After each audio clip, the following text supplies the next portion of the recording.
Baby Ramu, കോതോർമ്പിൽ house അല്ലേ? അതെ. മനഃപൂർവ്വം വെച്ച് താമസിപ്പിച്ചൊന്നുമല്ല. ഇതിനൊക്കെ ചില വകുപ്പുകളും നിയമങ്ങളൊക്കെ ഉണ്ടേ. അതൊന്നും നോക്കാതെ പണം എടുത്ത് തന്നാ റിട്ടയർഡ് ആകുമ്പോൾ ചിലപ്പോൾ ബാക്കിയുള്ളവന്റെ പെൻഷൻ വെള്ളത്തിലാവും. തോമസ് സാറിനെ പോലെ ഞാൻ വായിൽ സ്വർണ്ണക്കരടിയായിട്ട് ജനിച്ച ആളൊന്നുമല്ല. അയ്യോ, സാറിനെ ബുദ്ധിമുട്ടിക്കണമെന്ന് വിചാരിച്ചിട്ടല്ല. ഇവന്റെ നിവൃത്തികേട് കൊണ്ടാ. എന്റെ അളിയനായതുകൊണ്ട് പറയല്ല. കണ്ണില്ലാത്തൊരു പാവത്തിനെ സഹായിച്ച സാറിന് 100 പുണ്യം കിട്ടും. ചെകുത്താനും കടലിനും ഇടയപ്പെട്ട അവസ്ഥയാണ് ഞങ്ങളുടെ. നേതാക്കന്മാർ വിളിച്ചു പറഞ്ഞിട്ട് നടത്തി കൊടുത്തില്ലെങ്കിൽ നാട് കടത്തും. വകുപ്പിൽ എന്തെങ്കിലും കൈപ്പിഴ പറ്റിയ സർക്കാർ കൊങ്ങയ്ക്ക് പിടിക്കും. എന്താ ചെയ്യ? കുരയ്ക്കേം വേണം, വാഹലാട്ടയും വേണം. ഇതാ ഇവിടെ ഒന്ന് ഒപ്പിടും.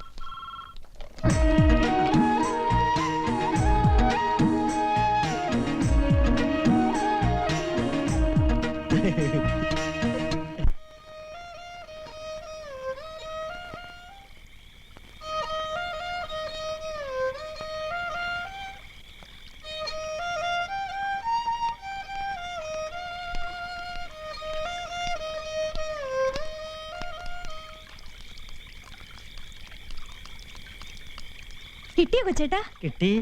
അമ്മേ, ലോണിന്റെ പൈസ കിട്ടിയെന്ന്. തോമസ് സാറ് വിളിച്ചു പറഞ്ഞ നടക്കാത്ത കാര്യമുണ്ടോ ഇന്ത്യ മഹാരാജ്യത്ത്? എന്നിട്ടും ആ മാനേജർ ഒന്നും മടിച്ചു. പിന്നെ മുഖത്ത് നോക്കി ഞാൻ 4 മൊഴി പറഞ്ഞപ്പോഴാ അയാള് പണപ്പെട്ടി തുറന്നേ. അത് ശരിയാ. അതെ അതെ, ഇത് കിട്ടാൻ ഇവൻ ഒരുപാട് കഷ്ടപ്പെട്ടു ഇല്ലേ? പൈസ കിട്ടിയല്ലേ മക്കളെ? ദേ അമ്മ വന്നു. ഇനി അളിയൻ പറഞ്ഞ ചടങ്ങാവല്ലോ അല്ലേ സരോ? അമ്മേ, അമ്മയുടെ കൈ കൊണ്ട് തന്നെ അളിയന് കൊടുത്തരേ. ശിവൻകുട്ടി, ഇത് മുഴുവൻ ഇപ്പൊ തന്നെ നിനക്ക് വേണോ? ഇതാ എനിക്ക് ഇഷ്ടപ്പെടാത്തെ. അളിയൻ എന്താ പറഞ്ഞേ? വീട്ടിൽ വന്നാൽ ഉടനെ ഇപ്പം. വേണ്ട അമ്മേ, കൊടുത്തേക്ക്. സരോജത്തിന്റെ കടം മുഴുവൻ അങ്ങ് തീർട്ടെ. അതല്ലെങ്കിലും എന്റെ പൊന്നളിയൻ അങ്ങനെയേ പറയൂ. അതുകൊണ്ടാ എന്റെ അളിയൻ എനിക്ക് ഇത്രയ്ക്ക് ഇഷ്ടം അല്ലേ? അമ്മേ, ഐശ്വര്യമായിട്ട് അത് കണ്ടു തന്നെ. അളിയ, ഇനിയെങ്കിലും സരോജത്തിനെ കണ്ണീര് കുടിപ്പിക്കില്ല അളിയ. ചങ്കുക്കുർത്തിന് വർത്തമാനം പറയല്ലിയ. ഞാൻ ഈ രൂപ വാങ്ങിച്ചത് ആർക്കു വേണ്ടിയാ? എന്റെ വൈഫ് സരോയ്ക്ക് വേണ്ടി. ഇവൻകുട്ടിയെ, ഓ, ഇവിടെ ഒരുത്ത ഇങ്ങനെ കിടക്കണ കാര്യം മറന്നോടാ? നോ, ആര് മറന്നാലും എന്റെ സരോന്റെ പൊന്നച്ചനെ ഈ ശിവൻകുട്ടി മറക്കോ? എന്നാൽ ഒരു 100 രൂപ എനിക്ക് എന്നേച്ച് പോടാ. ഓക്കേ, അമ്മേ അച്ഛന് കൊടുക്ക്. അമ്മയും പിടിക്കണം 100 രൂപ. സന്തോഷായി. സോറി. എന്നും എല്ലാരും ഇങ്ങനെ സന്തോഷായിട്ടിരിക്കുന്ന എന്റെ പ്രാർത്ഥന. നീ രാമുവിന്റെ പെങ്ങളല്ലേ? അതെ. രാമു എവിടെ? കൊച്ചേട്ടൻ ജോലിക്ക് പോയി. എവിടാ? സെന്ററില്. അവനോട് ഡോക്ടറെ കാണാൻ പോകുന്ന ഒരു കാര്യം ഞാൻ പറഞ്ഞിരുന്നു. ഇന്ന് തന്നെ പോണം. അതെങ്ങനെ അവനെ ഒന്ന് അറിയിക്കുന്നേ? ഞാൻ പോയി പറയാം. മേസ്തിരി അടുത്ത് ഞാൻ ഒരു കത്ത് കൊടുത്തു വിടാം. അതുകൊണ്ട് പോയി കൊടുത്താൽ മതി. ഓ, ആരാ അത്? നമ്മുടെ ഭവാനി അമ്മയുടെ മോളാ. ഓ, അന്ന് വന്ന ബ്ലൈൻഡിന്റെ സിസ്റ്റർ അല്ലേ? അതെ. മറ്റേ കുട്ടി? അത് ഏതാ കുട്ടി? എന്റെ കൂട്ടുകാരത്തിയാ, ലക്ഷ്മി. എവിടത്തെയാ? ഇലഞ്ഞിപ്പോയില്ലേ?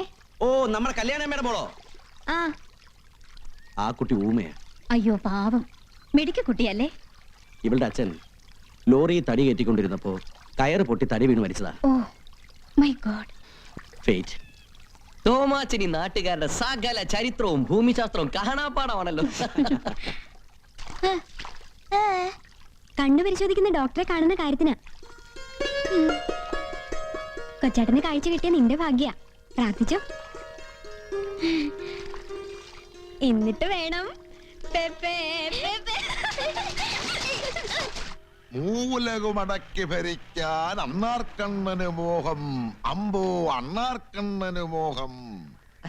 അണ്ണാർക്കണ്ണന്റെ മോഹം കൊള്ളാലേ കൃഷ്ണേട്ടാ. കവിത നല്ല രസമുണ്ട്, ഒന്ന് വായിച്ചേട്ടെ. തന്നാലാവത് ചെയ്തതിനൊരു ചെറു സമ്മാനം നൽകിയിടുമ്പോൾ രാമന് തോർത്തില്ല. സാക്ഷിയായി തുണനിന്ന ലക്ഷ്മണനും തോർത്തില്ല. രാമനും ലക്ഷ്മണനും തോർത്തില്ലെന്നോ? ആരെ ഈ കവിത എഴുതിയേക്കണേ? ഏതോ ഒരു ശ്രീധരൻ പോറ്റി. പോറ്റിയോ? അങ്ങനെ വരാൻ വഴി ഉണ്ടാവില്ലല്ലോ, ഒന്നുകൂടി നോക്കിയാൻ. തന്നാലാപത് ചെയ്തതിനൊരു ചെറു സമ്മാനം നൽകിയിടുമ്പോൾ രാമന് ഒരു ചെറിയ തിരുത്തുണ്ടടാ. എന്താ? രാമന് തോർത്തില്ലെന്നാ. അങ്ങനെ പറ. രാമനോ അതോർത്തില്ല, സാക്ഷിയായി തുണ നിന്ന ലക്ഷ്മണനോ അതോർത്തില്ല എന്നല്ലേ? അതെ അതെ. ഞാനും അതാ വിചാരിച്ചേ. ഈ തോർത്തില്ല എന്ന് മിമിക്രിയിൽ പറഞ്ഞ കേട്ടിട്ടുണ്ട്. പിടി ഒരക്ഷരം മാറിയപ്പോ സംഗതി അശ്ലീലമായനെ. ഈ കവിതയും നോവലും ഒക്കെ വായിപ്പിച്ച് കേക്കായി ഈ നാട്ടിൽ വിവരമുള്ള വേറെ ആരെയും നിനക്ക് കിട്ടിയില്ലേടാ? എടാ, സ്വന്തം മുതലാളിക്കിട്ട് തന്നെ വേണം. ഇതാണ് ഈ നാടിന്റെ ഒരു കുഴപ്പം. മുതലാളിയാകാനും മന്ത്രിയാകാനും ഒക്കെ കയ്യിൽ പണമുള്ള ഏത് വിവരദോഷം കൊണ്ടും പറ്റും. പക്ഷെ അധ്വാനിക്കുന്ന ഒരു തൊഴിലാളിയാകാനേ തലയിൽ ഇച്ചിരി പൈൽസ് വേണം. ആ, എന്നോടാ കളി. ആ ഇതാരേ? നീ എന്താ ഇങ്ങോട്ട്? കൊച്ചാട്ടനെ കാണാൻ വന്നതാ. ആരാ? വാസന്തിയാ? ആ എന്തേ അച്ഛന് വല്ലതും? ഏയ് അച്ഛനൊന്നുമില്ല. പിന്നെന്തേ പെട്ടെന്ന് ഈ നേരത്തെ ഇങ്ങോട്ട്? തോമസ് മുതലാളി ഒരു കത്ത് തന്നു. കണ്ണ് ഡോക്ടർക്കുള്ളതാ. ഡോക്ടർ അമേരിക്കയിൽ നിന്ന് എത്തിയോ? ആ സിറ്റിയിലെ മെഡിക്കൽ ആശുപത്രിയിലാന്നാ പറഞ്ഞേ. ഇന്ന് എന്നെ പോയി കാണുന്നെന്ന്. പോകാടാ, നമുക്ക് ഇപ്പൊ തന്നെ പോവാം. ഞാൻ അപ്പോഴേ പറഞ്ഞില്ലേ തോമസ് സാർ അങ്ങനെ വെറും വാക്ക് പറയുന്ന ആളല്ലെന്ന്. മോളെ നീ. ഞാൻ കൂടി വരട്ടെ? വേണ്ട, എപ്പോഴാ തിരിച്ചു വരണേന്ന് പറയാൻ പറ്റില്ല. എന്റെ മോള് വീട്ടിലേക്ക് പോയിക്കോ. ബസാശുണ്ടോ? ആ എടാ, ഓ ഞങ്ങൾ ആ സിറ്റി ആശുപത്രി വരെ ഒന്ന് പോവാ. ആ മുതലാളി, അമേരിക്കയിൽ നിന്ന് വന്ന ഡോക്ടർ കെല്ലിന്റെ പണി അറിയാമോ എന്ന് ചോദിക്കണം. എന്റെ കാല് നേരെയാക്കാൻ പറ്റുമോന്ന് അറിയാനാ. കാലം hello city hospital. Yes please hold on.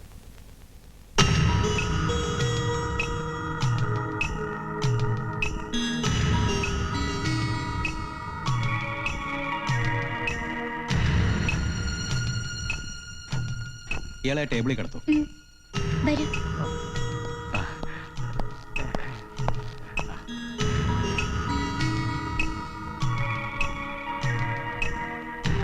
Lights on.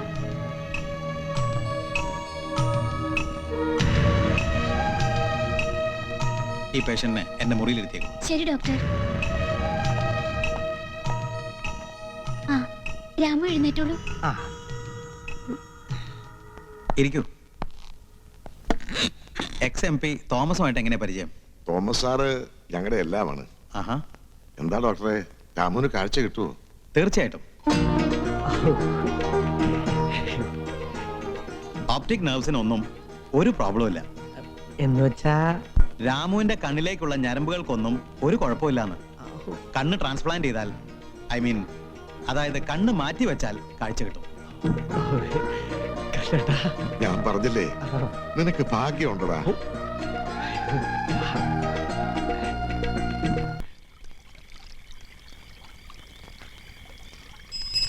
Vasanthi, ദേ കൊച്ചേട്ടൻ എത്തിയല്ലോ. ഡോക്ടർ എന്ത് പറഞ്ഞു കൊച്ചേട്ടാ?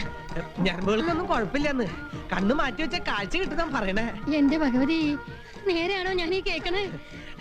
നേരാമ്മേ, ഡോക്ടർ അങ്ങനെ തന്നെയാ പറഞ്ഞേ. അല്ല, അതിനിപ്പോ കണ്ണ് എവിടുന്നാ കിട്ടുക? കണ്ണ് പൊട്ടനെ പറ്റിയതിന് അച്ഛൻ അമ്മയെ പ്രാവുമ്പോൾ കാവിലെ അമ്മയെ വിളിച്ച് കരഞ്ഞോണ്ട് എന്റെ അമ്മ പറയാറില്ലേ, എനിക്ക് കാഴ്ച കിട്ടാൻ വേണ്ടി അമ്മയുടെ ഉയിര് വേണമെങ്കിൽ തരാന്ന്. ഉയിര് വേണ്ട, ഒരു കണ്ണെനിക്ക് തരാമ്മേ. കണ്ണ് കിട്ടിയിട്ട് നീ എന്ത് ചെയ്യാൻ പോടാ? കഴിവേറി കളക്ടർ ആവാൻ പോടാ. കണ്ണും വച്ചോണ്ടിന്ന് പാടിയാലേ 10 പൈസ ഒരാളും തരില്ല. ഞാൻ വല്ല കൂലിപ്പണിയും ചെയ്തോളാം അച്ഛാ. പിന്നെ പണിയും കൊണ്ട് ആൾക്കാർ നിന്നെയും കാത്ത് നിൽക്കുകയല്ലേ. 2 കണ്ണുണ്ടായിട്ടൂടെ ഓരോരുത്തന്മാര് തെക്ക് വടക്ക് തെണ്ടി നടക്കുക. അപ്പോഴാ ഒറ്റ കണ്ണ് വെച്ചോണ്ട് നീ ഉണ്ടാക്കാൻ പോണത്.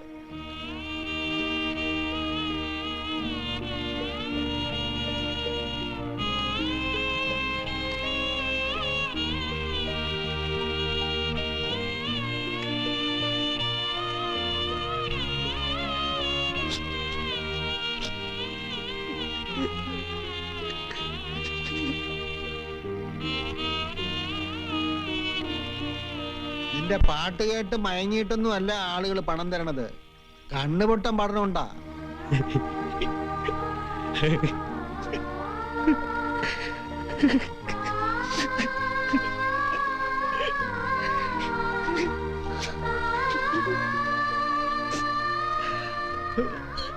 അവൻ പുതിയ കണ്ണുണ്ടാക്കാൻ പോണം. അച്ഛൻ പറയണത് പറഞ്ഞോട്ടെ. എന്റെ ഏട്ടന് ഞാൻ തരും കണ്ണ്. കൊള്ളാം.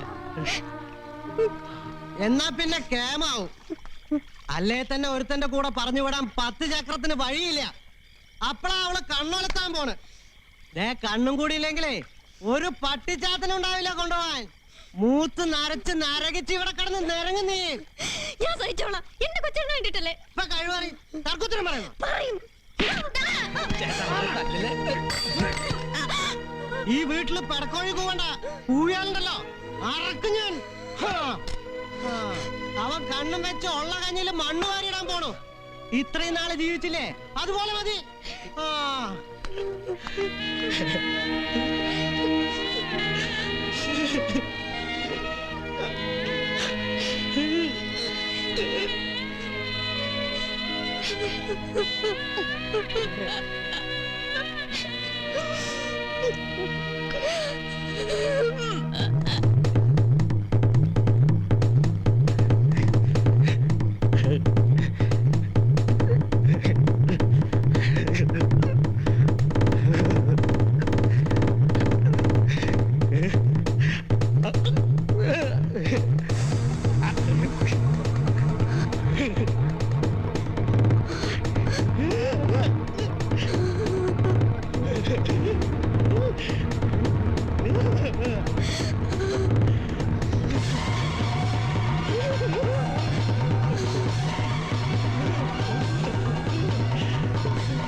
എന്താടി എന്റെ ആരെങ്കിലും ഇവിടെ ചത്തോ?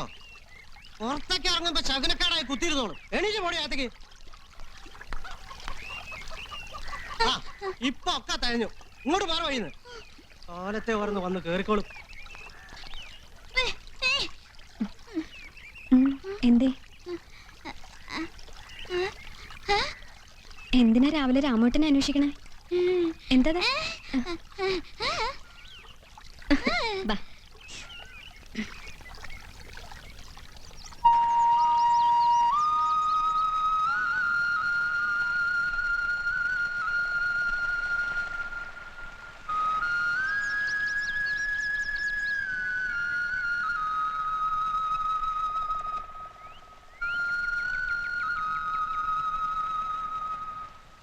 ആൾക്ക് നല്ല സങ്കടമുണ്ട്. അതാ അവിടെ. ബാ, ഞാൻ പോയാ മതിന്നോ? പിന്നെന്തിനാ എത്ര തിരക്കിട്ട് ഇങ്ങോട്ട് വന്നേ? കത്തെന്റെ തന്നിട്ട് പോയാ പോരായിരുന്നോ? വിഷമിക്കാൻ പറഞ്ഞതല്ല. ഇങ്ങത്താ.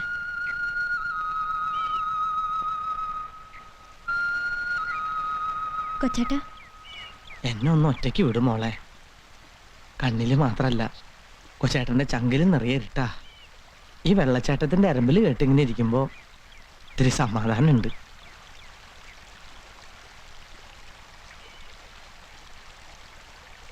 ലക്ഷ്മി ഒരു കത്ത് തന്നിട്ടുണ്ട്. എന്തേ? വായിക്കട്ടെ. രാമേട്ടാ, എന്നെ കാണാൻ മോഹിച്ചിരിക്കണ ഒരാളെ ഈ ഭൂമിയിലുള്ളൂ. ആ ആൾക്ക് കാഴ്ച കിട്ടിയ ഒരു കണ്ണില്ലാത്തവളാണെങ്കിലും എന്നെ സ്വീകരിക്കുമെന്ന് ഉറപ്പാ.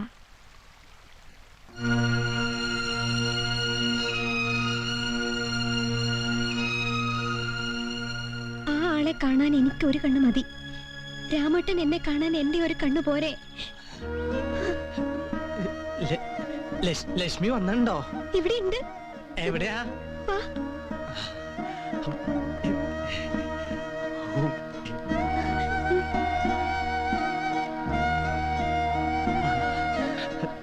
ലക്ഷ്മി, നീ ശരിക്കും ആലോചിച്ചിട്ടാണോ എനിക്ക്